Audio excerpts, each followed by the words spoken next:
सिंहासन हिल उठे, राजवंशों ने भ्रकुटी तानी थी, बूढ़े भारत में भी फिर से आई नई जवानी थी। तो गाइज ये वो लाइन्स हैं सुभद्रा कुमारी चौहान की लिखी हुई पूरी पोयम यहाँ पे इस पत्थर पे लिखी हुई। हाय गाइज, अभी कुछ कंस्ट्रक्शन चल रही है क्योंकि यहाँ पे 19 तारीख को आने वाले मोदी जी और योगी जी। तो आज झांसी की पूरी शक्ल बदल चुकी है, इतनी सफाई हो रही है पूरे शहर में। तो गाइज अंदर जाने के लिए QR कोड स्कैन करो, 25 रुपीज़ पर हेड टिकट चार्जेस है एंड यू कैन एंटर। और ये है झांसी का किला, जिसको अंग्रेज़ों ने फॉर देयर ईगो सेटिस्फैक्शन पूरी तरह से डैमेज कर दिया था। इसको हमारी आर्कियोलॉजिकल डिपार्टमेंट और अपनी गवर्नमेंट ने इसको पूरा रिकंस्ट्रक्ट कराया और इस किले को बनवाया था ओरछा के राजा ने 16वीं शताब्दी में, क्योंकि तब ओरछा बहुत बड़ा स्टेट था एंड झांसी वॉज नथिंग।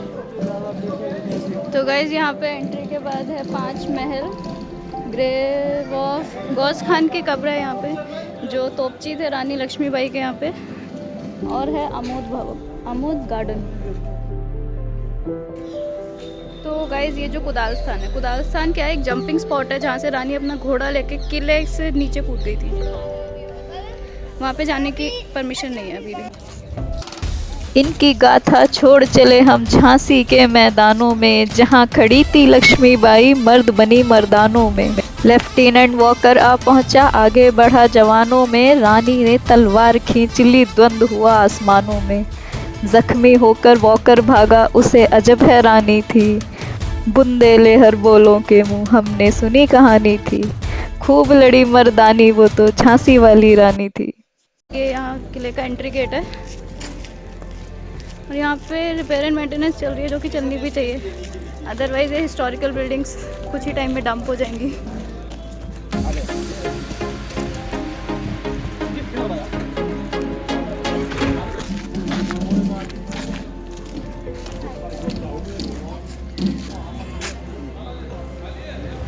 तो गाइज मेरे पीछे अभी है गौस खान की समाधि, मोतीबाई और खुदाबख्श की समाधि।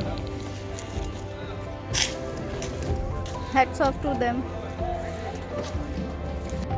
तो हमेशा की तरह हम हर उस जगह जा रहे हैं जहाँ कोई जाता नहीं है, इसको छोड़ के ऊपर जाते हैं। यहाँ पे क्या है कि यहाँ से आप ना पूरे किले का बहुत एक अच्छा सा व्यू ले सकते हैं।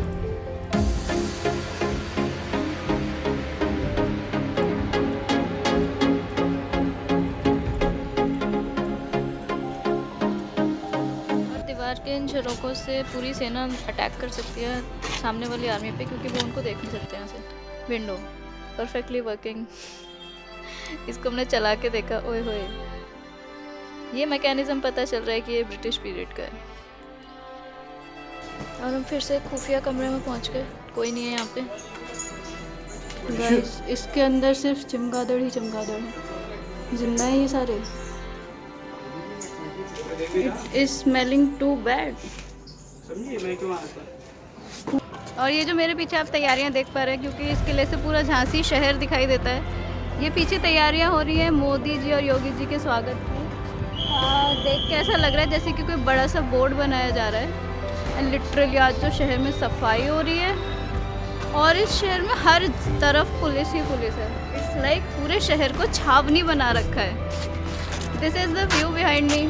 तो मतलब अगर आप झांसी का फोर्ट देखने आ रहे हो for historical purpose, then it's amazing. और अगर आप इसको देख रहे हो फॉर सम आर्किटेक्चर, तो गाइज ये खंडर हो चुका है। अंग्रेज़ों का गुस्सा इस पे ज़्यादा निकला है, क्योंकि उनकी अच्छे से वाट लगा दी थी। So I am a history lover and I am just feeling like wow at being at this place. तो दोस्तों, झांसी का इतिहास भी कुछ अलग नहीं है बाकी जगह के इतिहास से, जहाँ पे वंशवाद और गद्दी को लेकर लड़ाई हो। राजा गंगाधर राव ने अंग्रेज़ों के साथ टाई अप किया कि he will be the king, and उनकी ब्रिटिश गवर्नमेंट के साथ ट्रीटी थी कि वो लोग उनको हेल्प करेंगे और प्रोटेक्ट करेंगे। ब्रिटिश गवर्नमेंट को फ़ायदा क्या था कि वो इनडायरेक्टली झांसी को रूल कर रहे थे। And it's amazing. मतलब यहाँ पे कुछ अलग तरीके का स्ट्रक्चर है। आप कहीं पे खड़े हो, आपको बिल्कुल धूप आ रही है और अचानक आप वो छोटे छोटे से दीवार के झरोकों के बीच में खड़े हो जाते हो, तो बहुत मस्त ठंडी हवा आने लगती है। तो ये है एक दरवाज़ा जिस पे कुछ नाम नहीं है। ये हम दोनों की हाइट से बहुत ज़्यादा छोटा है। इसके अंदर जाके मुझे लगता है हम एक नई डिस्कवरी कर पाएंगे। ओए होए, इंटरनल पैसेज, छोटी सी खिड़की मिली हमें, खुफिया रास्ता। ओह माय गॉड, मुझे लगता है ये इनके यहाँ का वॉशरूम है। मतलब ये झांसी का फोर्ट है और ये इनका वॉशरूम है। एंड ये इंटरनल पैसेज समझ में आया, बाकी सब ठीक है। तो गाइस लेट्स गो। अब हम एक नई जगह एक्सप्लोर करने वाले हैं।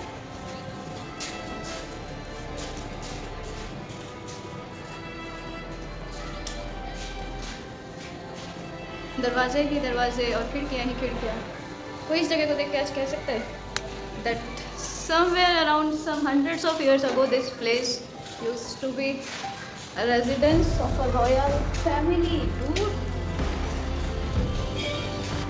तो अंग्रेज़ी हुकूमत को ये बात कभी भी पसंद नहीं आई कि एक 20-22 साल की लड़की जो कि झांसी को रूल कर रही है अलॉन्ग विद हर किंग, वो उनकी पूरी हुकूमत को जड़ से उखाड़ फेंकना चाहती है।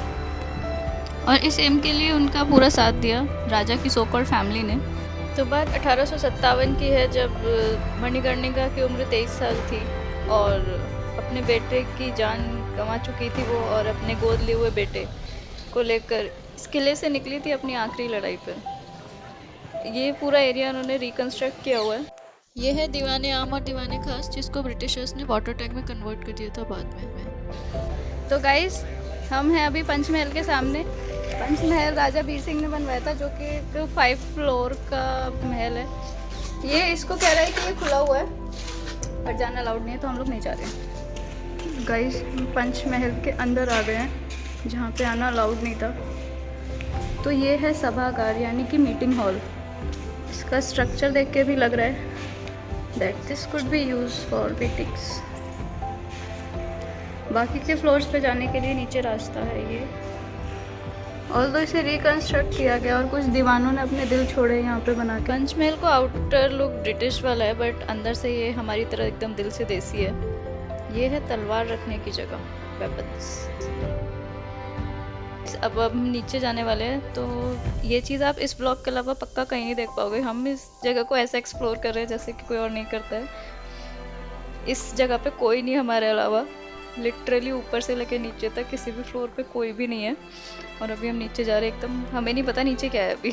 लेट्स गो डाउन एंड सी। हमें बस ये पता है कि इस 5 महल के 5 फ्लोर्स हैं और सबसे ऊपर वाला फ्लोर ब्रिटिश ऑफिसर्स के अकॉर्डिंग कुछ नया रिकंस्ट्रक्ट किया हुआ है, रेलिंग्स वगैरह। और उसके बाद वाले फ्लोर पे वो मीटिंग हॉल था, और इसके बाद हम 2 फ्लोर और नीचे आ गए हैं।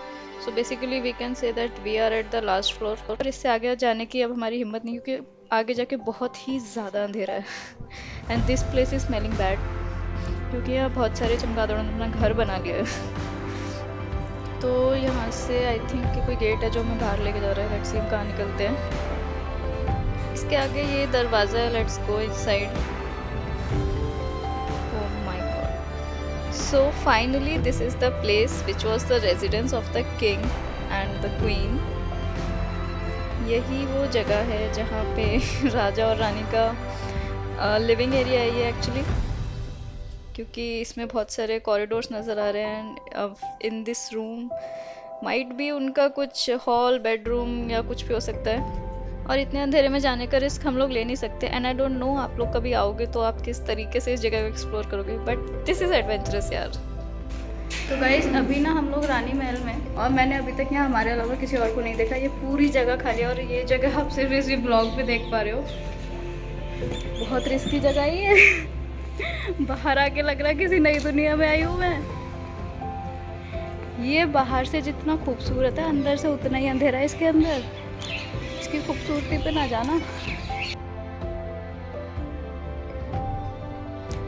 तो यहाँ पर किले के बाहर ये मशीन तोप रखी हुई है। ये ब्रिटिश पीरियड की तोप है जिसका निशाना 1500 मीटर तक जाता है। एंड हमारे यहाँ की तोप तो इतनी बड़ी होती थी कि उसको रखने के लिए पूरा फ्लोर चाहिए होता है।